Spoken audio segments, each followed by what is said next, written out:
بسم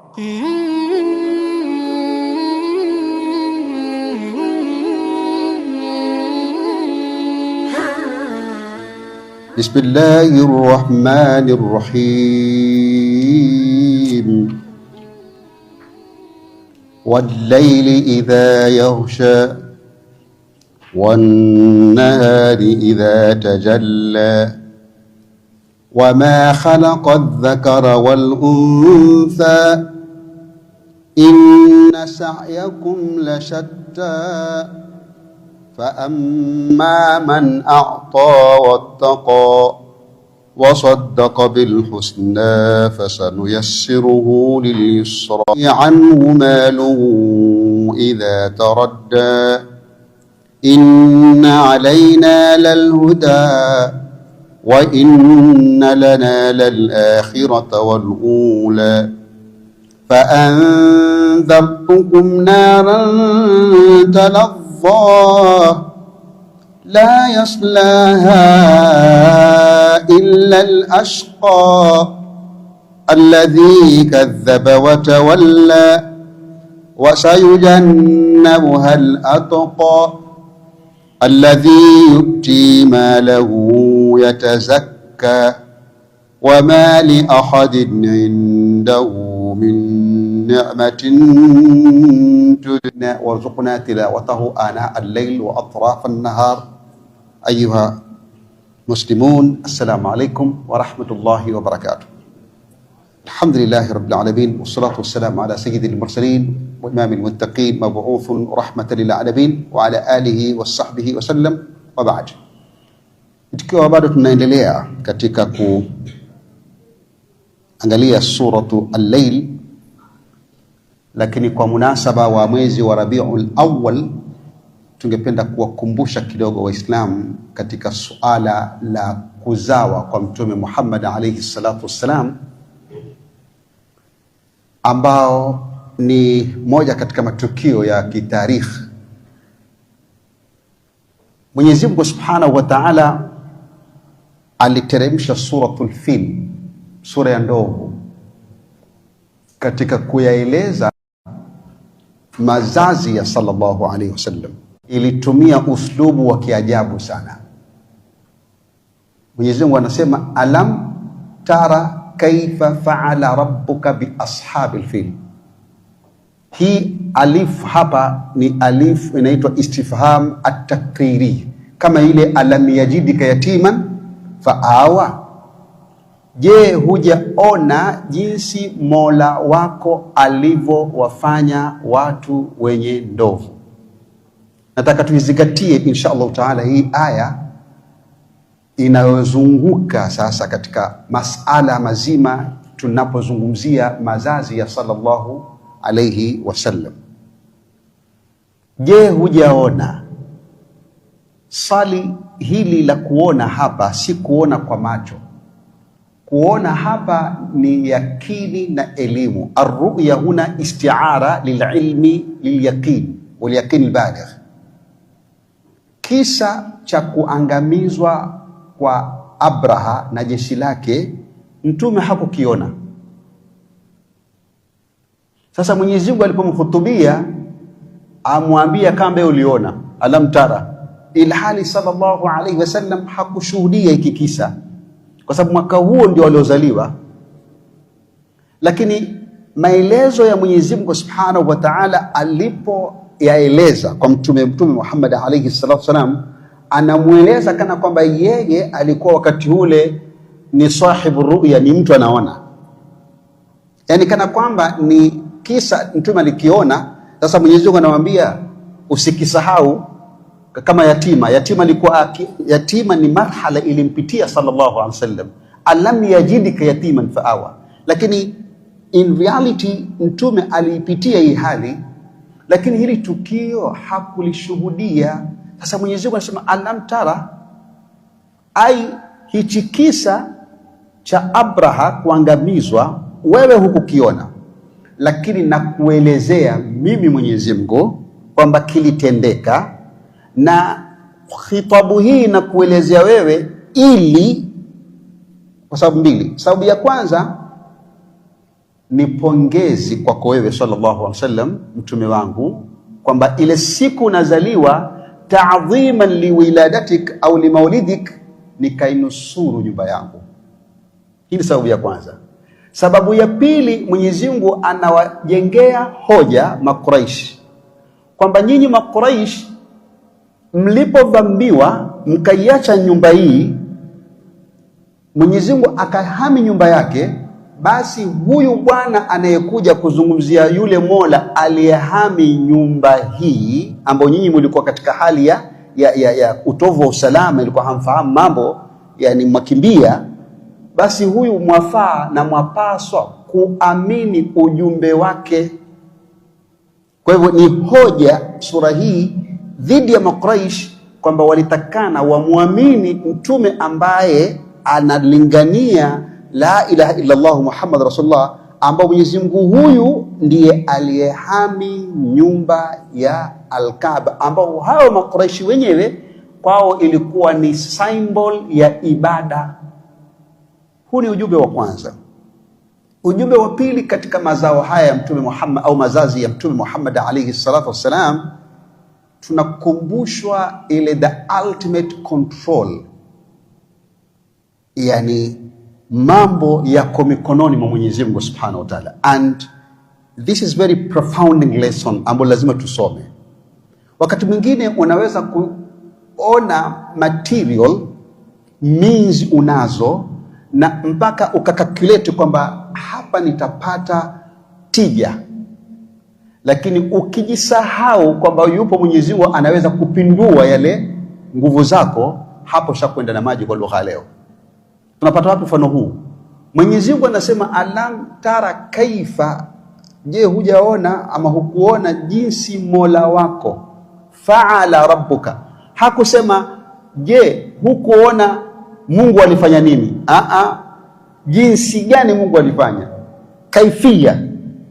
Kwa maana linganisha ndovu na jeshi la Mwenyezi Mungu aliloleta.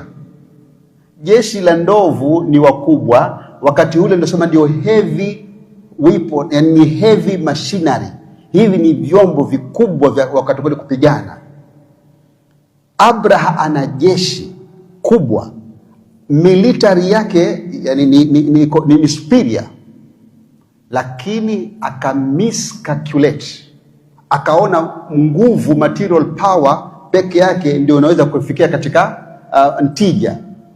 Lakini Mwenyezi Mungu akaflip kwa mazazi ya Mtume Muhammad sallallahu alaihi wasallam, akaonyesha kwamba military power utakavyomiliki dola yoyote imiliki military power, kama leo Marekani tunayoiona inavyomiliki na power na kujifanya kwamba ina madege makubwa. Wakati mwingine huwa inajihisi kiburi mpaka hujiingiza katika vita na ikapata kichapo Vietnam, Afghanistan na kwingineko. Tushaona kwa sababu ni miscalculation.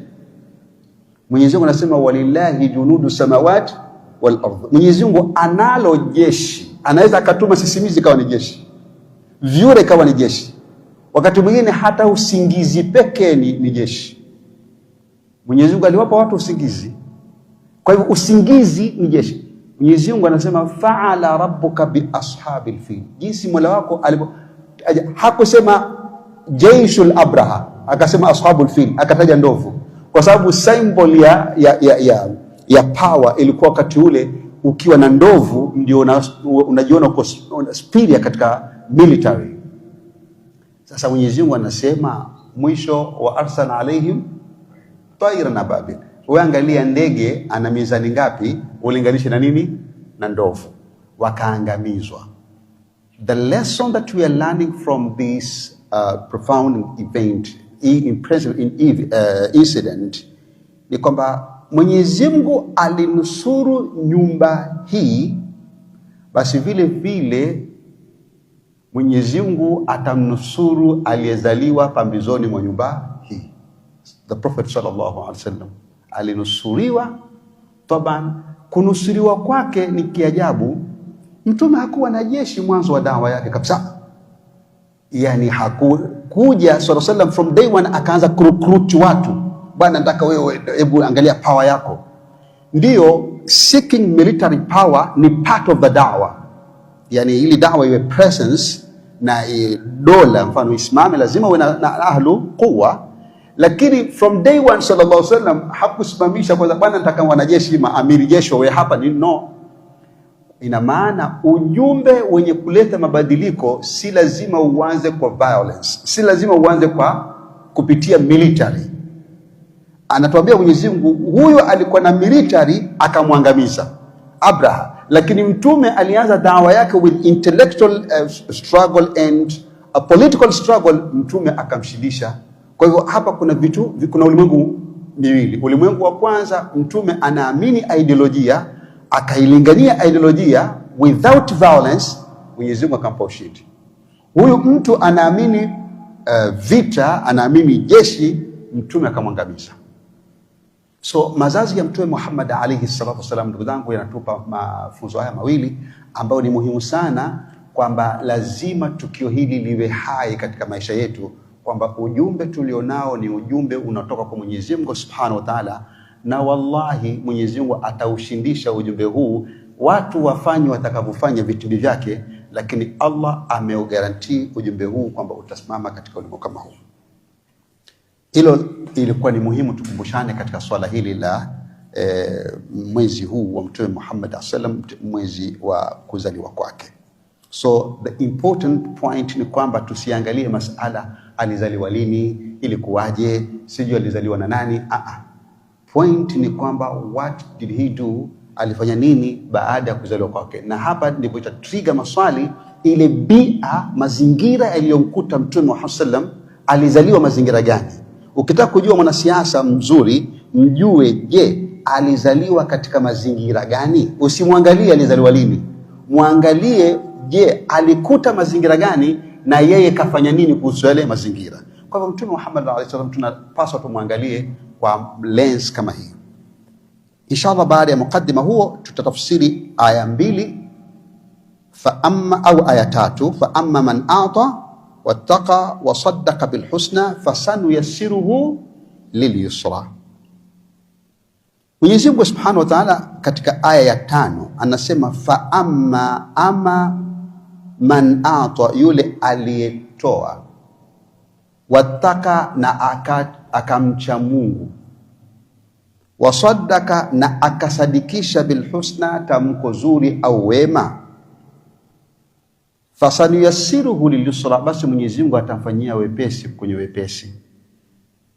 Sheikh Abdullah Saleh Al-Farisi akasema fasanuyassiruhu lilyusra, tutamfanyia wepesi njia ya kwenda peponi. Nani? Fa amma man a'ta, yule mwenye kutoa, wattaka, akamcha Mwenyezi Mungu, wasaddaka bilhusna, na akasadikisha bilhusna, neno zuri, fasanuyassiruhu lilyusra, basi atarahisishiwa kwenye njia ya peponi, yani njia yake ya peponi itakuwa sahali. Inshallah tuziangalie hizi aya katika misingi ya kibalagha ilivyotumika na misingi ya maana ambayo ipo katika ayati kama hizi. Kuna sadfa hapa katika mazungumzo yaliyopita. Mwenyezi Mungu aliposema inna sa'yakum la shatta, hakika matendo yenu yanatofautiana. Hii ni general statement, inataka atafsiri, inataka upambanuzi. Sasa Waarabu katika kuondosha kitu kutoka ijmal kuja katika atafsiri hutumia tamko la fa. Kwa hivyo fa hapa inaitwa fa litafri'i wa tafsiri, inafafanua yale ambayo Qur'ani huku nyuma imeweka kiujumla. Inna sa'yakum la shatta, hakika juhudi zenu, hakika matendo yenu nyinyi wanadamu hutofautiana. Matendo yepi? Isitajwe matendo, Mwenyezi Mungu akapiga mfano wa watu wanavyotofautiana. Kama yalivyotofautiana matendo yenu, basi hapa Mwenyezi Mungu anataja ideolojia mbili ambazo ni kinzani, two different distinct ideologies. Ideolojia ya kwanza Mwenyezi Mungu anasema fa amma man a'ta wattaqa, ama yule ambaye anatoa, ama ametoa, wataka kisha akamcha Mwenyezi Mungu. So hapa kuna masuala mawili, kuna masala ya kutoa, kisha kuna masala ya ideolojia ambayo inakufanya utoe. Unaamini principle, ile principle ndio inakufanya utoe. Principle hii si kutoa tu, ni taka, yani yule aliyemwamini Mwenyezi Mungu Subhanahu wa Ta'ala. Ina maana kuna watu sampuli mbili. Kuna watu ambao hawatoi tu kwa mujarrad wa kutoa, wanatoa kwa sababu asili wanaamini ideolojia maalum. It's a unique cycle, kwamba kuna imani inayomfanya afanye masala ya kutoa. Kisha tutafasiri inshallah katika wiki ijayo, wa amma man bakhila wastaghna. This is a different world, it's a different ideology. Kwa maana kuna watu ambao wako based katika materialistic world. Hawa watu ni wachoyo. Hapa anatajwa mtu mkwasi anayetoa, anaamini Mwenyezi Mungu, na hapa anataja mtu kafiri. So these are two different worlds, ni ulimwengu mbili tofauti. Kwa hiyo masala ya Qur'ani hapa inazungumzia watu aina mbili, watu wenye ideolojia mbili, mtu mwenye takrima na mtu mwenye ubakhili. Ukiangalia Qur'ani ikasema amma, hii amma ni katika hurufu za shart. Katika lugha ya Kiarabu amma ni katika hurufu za shart, na ukichunguza kwa makini utakuta fa amma, kisha ikaja wa amma man bakhila. Hii inaitwa at-taqabul. Taqabul ni kuleta jambo kisha ukaleta mukabala wake. Mfano ukasema mwanamke mwanamume, hii inaitwa mukabala. Kwa hivyo mukabala hapa, fa amma man a'ta, angalia lugha Qur'ani, a'ta wattaqa. Al-ata'u, kutoa. Ndugu zangu, kuna lugha tatu katika Uislamu. Mtu anapotoa, unapomuomba, yani hakupi mpaka umuombe, anaitwa sahiyu. Yani mimi ukiniomba kisha nikakupa, hata nikakupa kile ambacho ni zaidi, umeniomba shilingi 1000 ukanipa 5000, Kiarabu inaitwa nini? Sahihi. Yani nimetoa kwa wingi, lakini nimekupa kwa sababu ni umeniomba, inaitwa sahihi. Na ni moja katika sifa ya Waarabu, walikuwa kitoa sana. Pili, kuna kutoa kunaitwa aljud wal karam. Aljud ni kutoa pasi na kuombwa. Aljud ni kupeana pasi na nini? Na kuomba. Na hivi ndivyo tofauti ya Uislamu na mifumo iliyokuweko na iliyokuweko leo. Mifumo, mfano kwa mfumo tunaoishi leo baada ya kutoka socialism, kwamba kila mali ni ya serikali, hakuna cha mtu kumiliki binafsi, mali yote ni ya serikali, ardhi ya serikali, kila kitu serikali, ikaleta shida, feudalism na mengineyo kama haya, watu kufanyishwa kazi katika mashamba na nini, ikawa kuna mabwenyenye na nini, kaleta mkwaruzano ufanyikazi. Kisha capitalism ikazaliwa pale, ikajifanya ati ni mfumo unakuja kukomboa watu kwa na free market policy, privatization, ownership na nini haya. Lakini utakuta watu walitoka katika senta ya uchoyo kwenda katika senta nyingine. Tulipiga mfano wiki iliyopita hapa, capitalism imezalisha tabaka la watu ambao yani ni watu trillionaires, ni watu ambao wanamiliki matrilionia. Nyuma tu ukichunguza huku kuna watu super poor. Tumepiga mfano wa Elon Musk. Utajiri alionao ni kwamba ukichanganya utajiri wake duniani ni sawasawa na kuchukua bajeti za Afrika Mashariki kwa miaka 14 years. Hizi bajeti zetu hapa ambazo Kenya tumefika bajeti yetu trilioni 4. Sasa zichanganye hizo, zichanganye za Tanzania, Uganda for 14 years, ni utajiri wa mtu mmoja. Ndio huu huambiwa ni mfumo wa 1% for the 1% by the 1%. Ni mfumo ni uchoyo. Si kwamba ati dunia haina rasilimali. Dunia ina rasilimali nyingi za kutosha sana, lakini kwa sababu ya system uchoyo. Uislamu hapo natupa yani ile circle of wealth, kwamba ukimiliki basi toa, gawanya. Ndio mifano midogo sana wallahi, lao tutaishi nayo katika majumba yetu, tusingechukiana. Nilipiga mfano hapa Mombasa, ilikuwa kuna tabia ya kupeana visahani wakati Ramadhani. Yani unapika, mkeo anapika futari, kisha nasema no, jirani yangu hii futari wenda kaitamani, hata kama nayo, lakini mnamtuma mtoto, peleka kisahani. Watu walipendana. Ukiweka nguo nje, yani wiki nzima hakuna mwizi, hakuna nini. Lakini tulipoleta ama tulipoathiriwa na uraslimali, system hii imetuharibu sana, na shetani anapalilia, ukitoa utapunguza, ukitoa utapunguza. Ash-shaytanu ya'idukum al-faqra. Shetani ana tabia hiyo. Sasa kuna as-sakhau. As-sakhau ni kutoa na kuomba.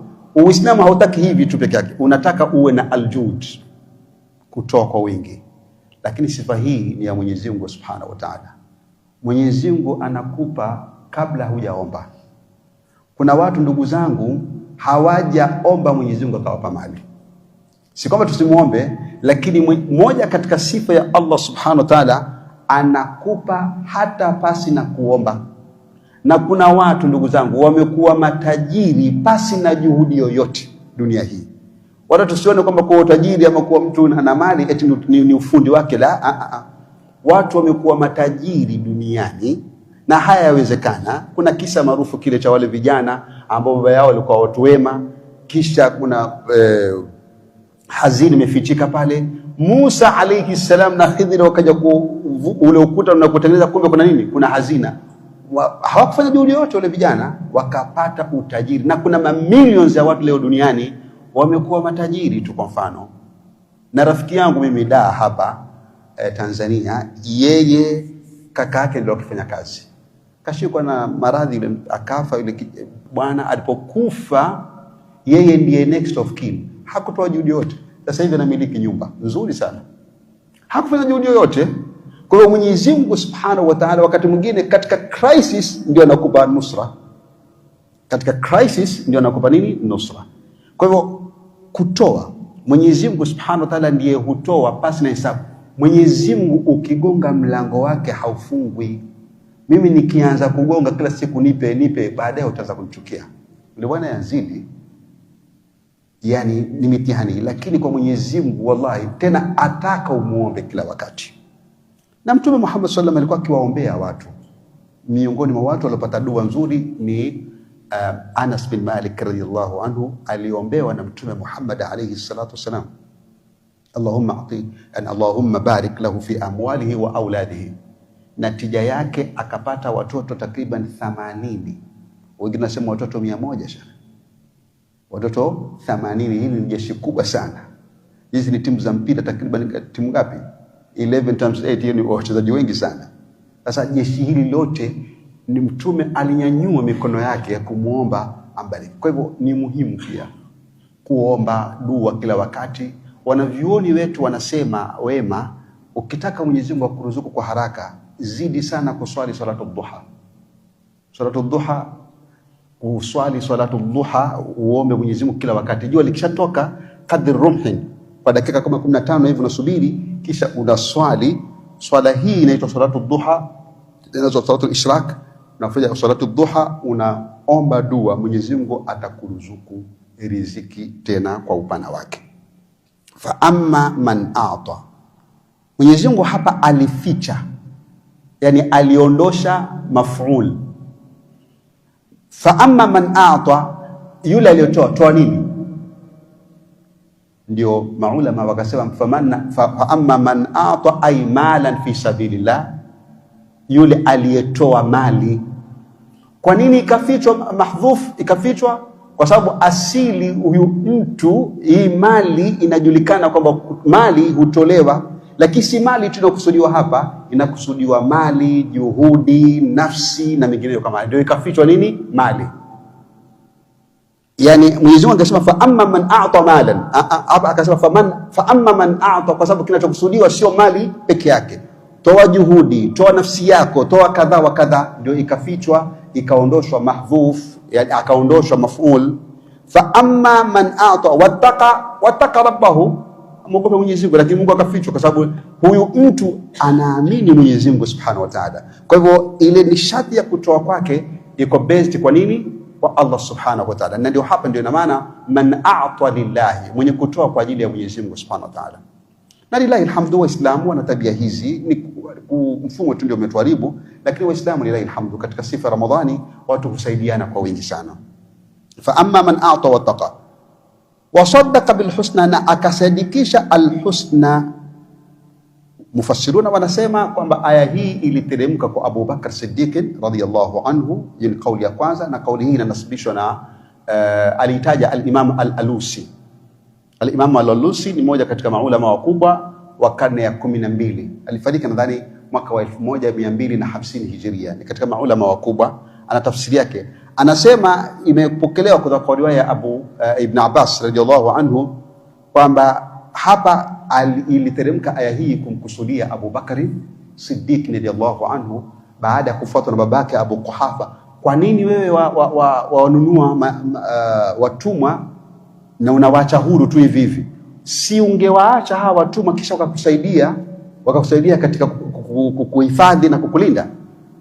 Basi akamwambia, la, ana u'tiqu ibtigha'a mardatillah, mimi natoa watumwa huru ili kwa kutaka radhi za Mwenyezi Mungu.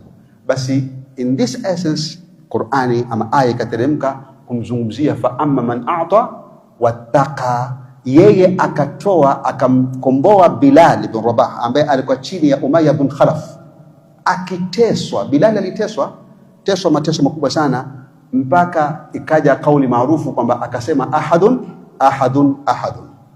Basi Abu Bakar akachukua mali yake yeye mwenyewe akamnusuru na kumkomboa Bilal ibn Rabah.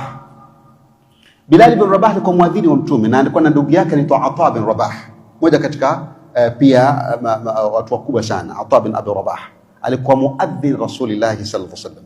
Basi hivi ndivyo Waislamu walikuwa na nia ya kutoa.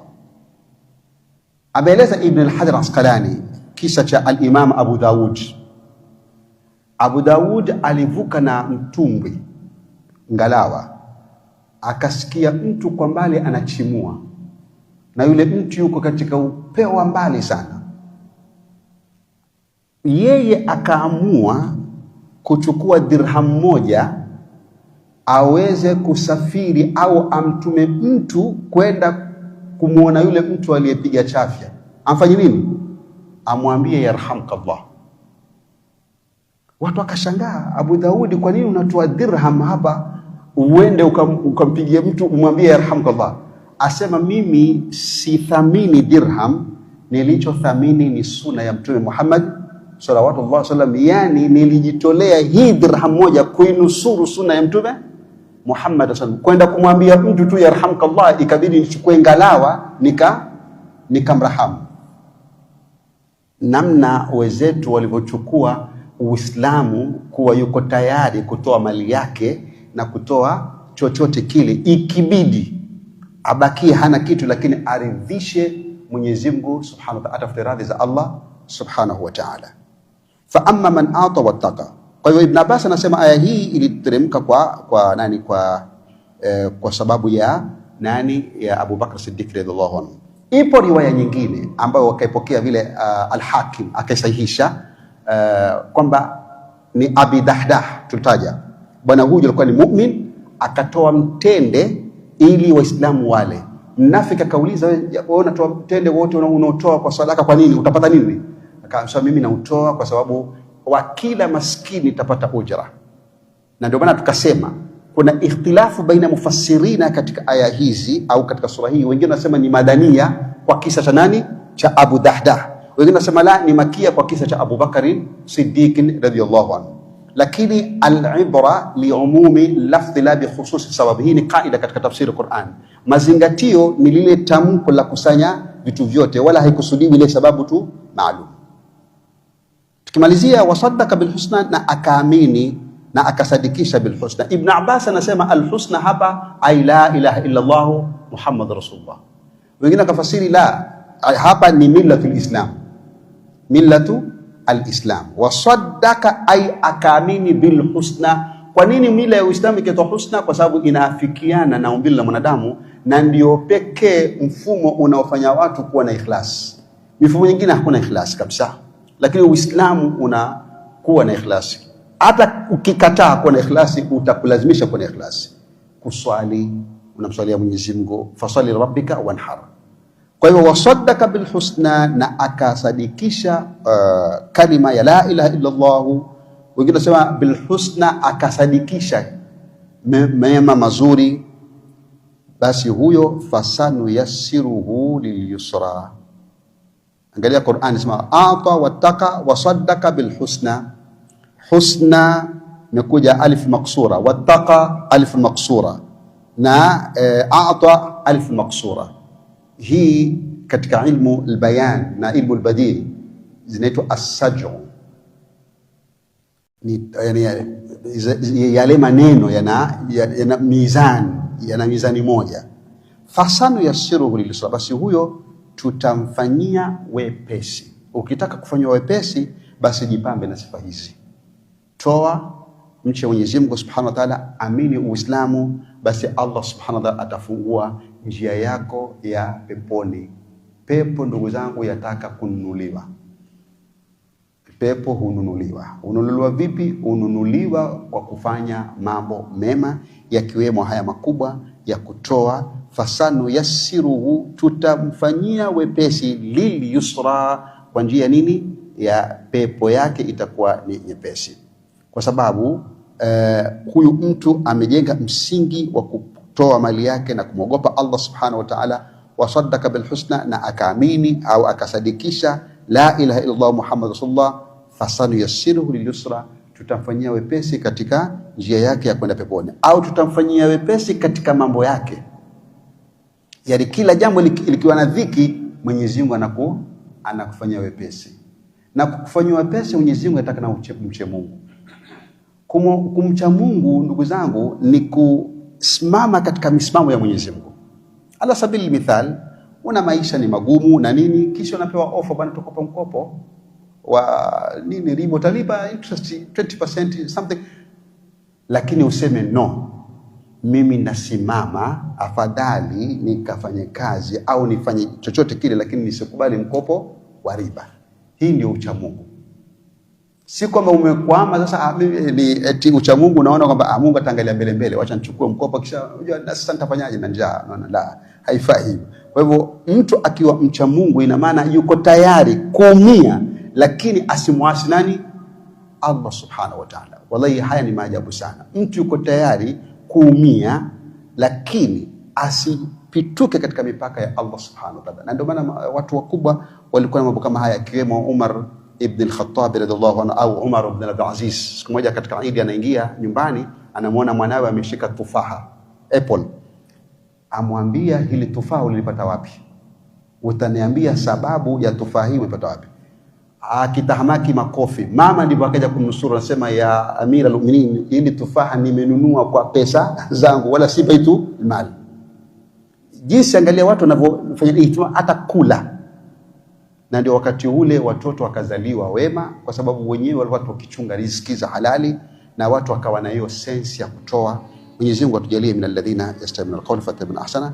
Inshallah taala katika wiki ijayo tutaendelea na hii fasanu yassiruhu lilyusra, kisha tuje wa amma man bakhila wastaghna wa kadhaba bil husna. Aqulu qawli hadha astaghfirullah li wa lakum fastaghfiruhu.